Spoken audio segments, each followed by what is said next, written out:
জন সিনা শুধু 17 time world চ্যাম্পিয়নই হবে না, তার সাথে ফিরিয়ে আনবে স্পিনার বেল্ট। সো গাইজ, আজকের মানডে নাইট ড্র শেষ হয়ে গেছে। কি হলো আজকের মানডে নাইট ড্রতে সমস্ত কিছুই থাকবে আজকের এই ভিডিওতে। আজকের মানডে নাইট ড্র শুরুতেই জন সিনার এন্ট্রেন্স হয়। জন সিনাকে দেখেই সমস্ত অডিয়েন্সরা জন সিনা সাকসেস চ্যান্ট করছিল। এইসব শুনে জন সিনা আজকে কিন্তু সেরকম কিছুই বলছিল না, সে অনেক সময় নিয়ে শুনছিল অডিয়েন্সরা কি বলছিল তাকে। তারপর জন সিনা বলে, তোমরা আবারও শুরু হয়ে গেছো, তোমরা আমাকে ডিজার্ভ করো না। সবাই বলছে আমি তোমাদেরকে কষ্ট দিয়েছি। গত সপ্তাহে একটি বাচ্চাকে দেখেছি, সে অনেক কষ্ট পেয়েছে, তাকে নিয়ে ডাব্লিউডাব্লিউইও পোস্ট করেছে, কিন্তু এতে আমার কিছুই যায় আসে না। এই কথা শুনে সমস্ত অডিয়েন্সরা এফইউ সিনা বলে চ্যান করছিল। তারপর জন সিনা বলে, তোমরা আমার 25 বছরের হিস্ট্রি দেখতে পারো। আমি যখন ভালো করেছি তোমরা আমার চেয়ার করেছো, আর যখনই কিছু খারাপ করেছি তোমরা আমাকে যথেষ্ট পরিমাণ বু করেছো, কিন্তু এবার তো তোমরা আমাকে হেট করছো। বাট আমি এসব নিয়ে কোনো কেয়ার করি না। তোমাদের মতো অডিয়েন্সদের আমার কোনোই প্রয়োজন নেই। তোমরা তো অনেক বোকা, তাই তো এখানে টিকিট কেটে আমাকে দেখতে এসেছো। তোমরা আমাকে যেটুকু চিনো তার থেকে আমি তোমাদেরকে অনেক বেশি চিনি। এইবার এপ্রিলে আমি চ্যাম্পিয়ন হয়ে আমি 17 টাইম ওয়ার্ল্ড চ্যাম্পিয়ন হব। তারপর আমি রিক ফ্লেয়ারের রেকর্ডও ভেঙে দিব। যখনই আমি চ্যাম্পিয়ন হব তখনই আমি রিটায়ারমেন্ট নিয়ে নিব। হ্যাঁ, তোমরা ঠিকই শুনেছো, আমি রিটায়ারমেন্ট নিয়ে নিব যখনই আমি চ্যাম্পিয়ন হয়ে যাব। কারণ আমার সাথে সাথে এই টাইটেলটাও আমার সাথে অবসর নিয়ে নিবে, কারণ তোমরা এই টাইটেলটাকেও ডিজার্ভ করো না। আর আমি একটা কথা বলতে চাই, যখনই আমি টাইটেল উইন করব তখনই আমি এই টাইটেলটাকে স্পিনার বেলে বদলে দেব। আমি এর আগেও এটা করেছিলাম, যার কারণে আমাকে অনেক কিছুই সহ্য করতে হয়েছিল, কিন্তু আমি এবার যখনই চ্যাম্পিয়ন হব তখনই এটাকে স্পিনার বেলে বদলে দিব। এই রেসেলমিনিয়াতে আমি আগের মতো রেসলিং করব না, আমি এবার হব আরো ব্রুটাল। জন সিনা আরো কিছু বলছিল, ঠিক সেই সময় সেখানে চলে আসে কোডি রোডস। কোডি রোডস যখনই সেখানে আসে অডিয়েন্সরা তাকে কিন্তু অনেক চেয়ার করছিল। সেইখানে কোডি রোডস বলে, জন সিনা তুমি এটা কি বললে, তুমি চ্যাম্পিয়ন হবে? গত সপ্তাহে আমি তোমাকে বলেছিলাম আমি আগের জন সিনাকে দেখতে চাই, এইটা ওইটা অনেক কিছুই বলেছিলাম, কিন্তু আমি সেইখানে ভুল ছিলাম। তোমাকে তো আজকে দেখে মনেই হচ্ছে না তুমি পরিবর্তন হয়েছো। তুমি তো এখন অনেক রেগে রয়েছো। রেসেলমিনিয়া পর্যন্ত কেন ওয়েট করব? তুমি পারলে এখনই আমার কাছ থেকে টাইটেলটা নিয়ে দেখাও। তারপর কোডি রোডস তাদের দুইজনের মাঝখানে টাইটেলটা রেখে দেয় এবং জন সিনাকে বলে এই টাইটেলটা এখান থেকে পারলে নিয়ে যেতে। জন সিনাও তার হাতের মাইকটি ছুঁড়ে ফেলে দেয় এবং কি ফাইট করার জন্য রেডি হয়।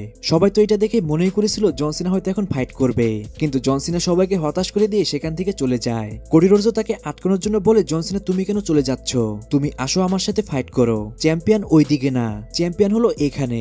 এইটা শুনেও জন সিনা সামনের দিকে না এসে সেখান থেকে সে চলে যায়। আর গাইস, একটা জিনিস কিন্তু খুবই খারাপ হচ্ছে, যেহেতু দেখানো হলো জন সিনা রকের কাছে তার সোলটি বিক্রি করে দিয়েছে, তাই অন্তত রককে কিন্তু এখানে দেখার প্রয়োজন ছিল। এলিমিনেশন চেম্বারের পর থেকে এখন পর্যন্ত রককে কিন্তু কেউ দেখতেই পারেনি। যাই হোক গাইস, এই সেগমেন্টের মাধ্যমে একটা জিনিস কিন্তু আমরা জানতে পারলাম, জন সিনা যদি 17 টাইম চ্যাম্পিয়ন হয় তাহলে কিন্তু সে স্পিনার বেলকে আবারও ফিরিয়ে আনবে। তারপর জে উসোর মিউজিক হিট হয়, সেখানে তার সাথে তার ভাই জিমি উসো রিংয়ে চলে আসে এবং কি তাদের সাথে এ টাউন ডাউনের মধ্যে একটা ট্যাগ টিম ম্যাচ শুরু হয়ে যায়। ম্যাচের মধ্যে বেশি সময় জিমি উসো মার খায়। লাস্টে জিমি এবং জে উসো তাদের ফিনিশার হিট করে ম্যাচটার মধ্যে উইন করে যায়। কিন্তু ম্যাচ শেষে যখন তারা সেলিব্রেশন করছিল তখনই সেখানে গুন্থার চলে আসে। গুন্থার এসেই ফার্স্টে জিমি উসোকে রিং থেকে নিচে ফেলে দেয় এবং জে উসোর সাথে সে ফাইট করতে শুরু করে। বাট জে উসো আজকে রেডি ছিল, সে কিছুক্ষণ ফাইট করতে পারলেও সে যখন স্পিয়ার হিট করতে যায় সেই সময় তার পায়ে কিছু একটা হয়ে যায়, যার সুযোগে গুন্থারও জে উসোকে আবারও অ্যাটাক করতে শুরু করে। আজকেও কিন্তু গুন্থারের বিপরীতে জে উসো কিছুই করতে পারছিল না। লাস্টে একটা চেয়ার নিয়ে সেখানে জিমি উসো চলে আসে এবং কি গুন্থার তাকে দেখে সেখান থেকে পালিয়ে যায়। আর গাইস, এখানে নতুন কিছু হয় না, প্রতি সপ্তাহের মতো আজকেও জে উসো গুন্থারের কাছে মার খেয়ে যায়। তারপর একটা ভিডিও প্লে করা হয়, সেখানে আমাদের দেখানো হয় গার্ডে আমেরিকানো নামে একজন রেসলার রিটার্ন করবে। তারপর লাইরা ভলকেরিয়া ভার্সেস রাকেলের মধ্যে একটা আইসি চ্যাম্পিয়নশিপ ম্যাচ শুরু হয়ে যায়। ম্যাচের মধ্যে লিভ মর্গান এসে ইন্টারফেয়ার করে, তারপরেও রোল আপ পিনের মাধ্যমে এই ম্যাচটার মধ্যে লাইরা উইন করে যায় এবং কি সে তার টাইটেলটি রিটেন করে নেয়। কিন্তু যখনই ম্যাচ শেষ হয়ে যায় তখনই লাইলার উপর অ্যাটাক করে দেয় লিভ মর্গান। দেন তখনই সেখানে বেলি চলে আসে এবং কি লিভ মর্গান এবং রাকেলকে সেখান থেকে তাড়িয়ে দেয়। তারপর আমরা ব্যাকস্টেজে জে উসো এবং কি জিমি উসোকে দেখতে পাই। সেখানে জে উসো অনেকটা হতাশ হয়ে বসেছিল। সে জিমি উসোকে প্রশ্ন করে, আমি কি গুন্থারকে হারাতে পারবো?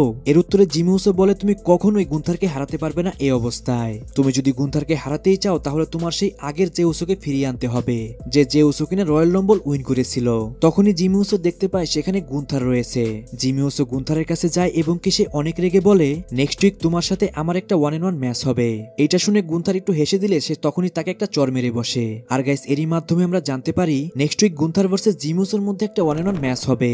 তারপর বিয়াঙ্কা বেলার, রিয়া রিপ্লি এবং কি ইউএসকার মধ্যে রেসলম্যানের ম্যাচ নিয়ে ঝামেলা শুরু হয়ে যায়, যার কারণে অ্যাডাম পিয়ার্স বলে next week Rhea Ripley versus ইওস্কার মধ্যে একটা 1-on-1 ম্যাচ হবে, যে এই ম্যাচটার মধ্যে উইন করবে সেই বিয়াঙ্কা বেলারের সাথে ফাইট করবে রেসেলমিনিয়াতে।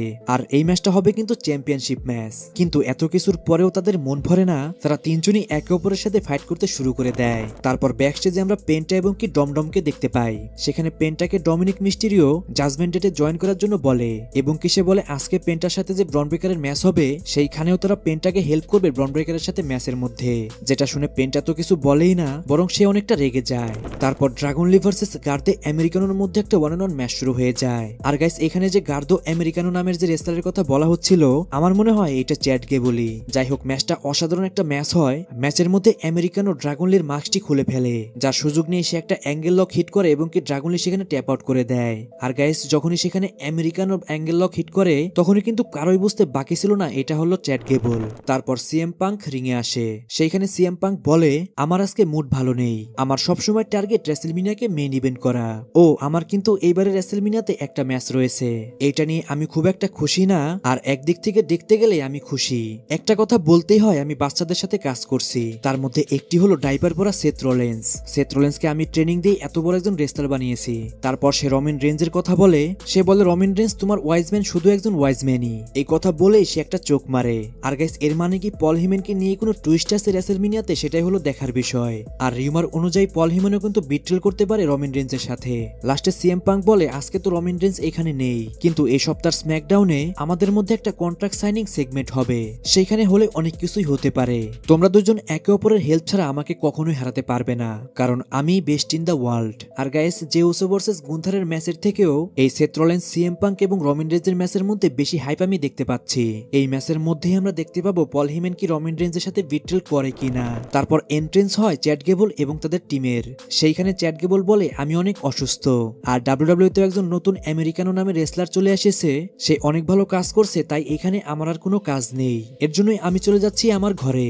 এটা বলেই কিন্তু সেখান থেকে চ্যাট গেবল এবং তাদের টিম মেম্বাররা সেখান থেকে চলে যায়। আর একটা জিনিস একদমই কনফার্ম, আমেরিকানো নামের যে মাস্ক পরা রেসলারটি ছিল সেটা হলো চ্যাট গেবল। তারপর আজকের মেইন ইভেন্টে পেন্টা ভার্সেস ব্রন ব্রেকারের মধ্যে আইসি চ্যাম্পিয়নশিপ ম্যাচ শুরু হয়ে যায়। এক কথায় বলতে গেলে অসাধারণ একটা ম্যাচ ছিল।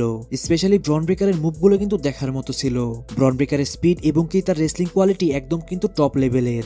যাই হোক, ম্যাচের শুরুতেই সেখানে ডমিনিক মিস্টেরিও এবং কার্লিটো চলে আসে। তারপরও ম্যাচটি অনেকক্ষণই চলে, যার মধ্যে দুইজন রেসলারের কাছ থেকে আমরা অনেক ভালো একটা রেসলিং ম্যাচ দেখতে পাই। কিন্তু যখনই ব্রন ব্রেকার স্পিয়ার হিট করার জন্য যাবে পেন্টাকে, তখনই সেখানে কার্লিটো এবং ডমিনিক মিস্টেরিও এসে ইন্টারফেয়ার করে দেয়, যার জন্য এই ম্যাচটা এখানে শেষ করে দেওয়া হয় এবং কি ডমিনিক মিস্টেরিও এবং ব্রন ব্রেকারের মধ্যে ফাইট চলে। যখনই দেখা যায় ব্রন ব্রেকারের সাথে ডমিনিক মিস্টেরিও পেরে ওঠে না, তখনই একটা চেয়ার নিয়ে সেখানে ফিন বেলার চলে আসে। ফিন বেলার এসেই ব্রন ব্রেকারকে চেয়ার দিয়ে মারতে শুরু করে। সে ডমিনিক মিস্টেরিওকেও চেয়ার দেয় ব্রন ব্রেকারকে মারার জন্য। ডমিনিক মিস্টেরিও কিছুক্ষণ মেরে সেই চেয়ারটি দিয়ে দেয় পেন্টার হাতে এবং পেন্টাকে বলে ব্রন ব্রেকারকে মারার জন্য, কিন্তু পেন্টা ব্রন ব্রেকারকে না মেরে সে চেয়ার দিয়ে ডমিনিক মিস্টেরিওকে মারতে শুরু করে, যার ফলে তখনই পেন্টা এবং ব্রন ব্রেকারকে একদম ডিস্ট্রয় করে দেয় ফিন বেলার। আর এরই মাধ্যমে কিন্তু আজকের মানডে নাইট র শেষ হয়ে যায়। সো গাইজ আজকের ভিডিও এই পর্যন্তই। রেসলিং সম্পর্কে সমস্ত নিউজ এবং আপডেট জানার জন্য চ্যানেলটিকে সাবস্ক্রাইব করবেন। আর ইনশাল্লাহ আমি খুব তাড়াতাড়ি ডেইলি ভিডিও আপলোড দেওয়ার চেষ্টা করব, যেখানে আমি সম্পূর্ণ রিয়াল আপডেট দেওয়ার চেষ্টা করব। এর জন্য অবশ্যই আমার চ্যানেলের পাশে থাকতে ভুলবেন না।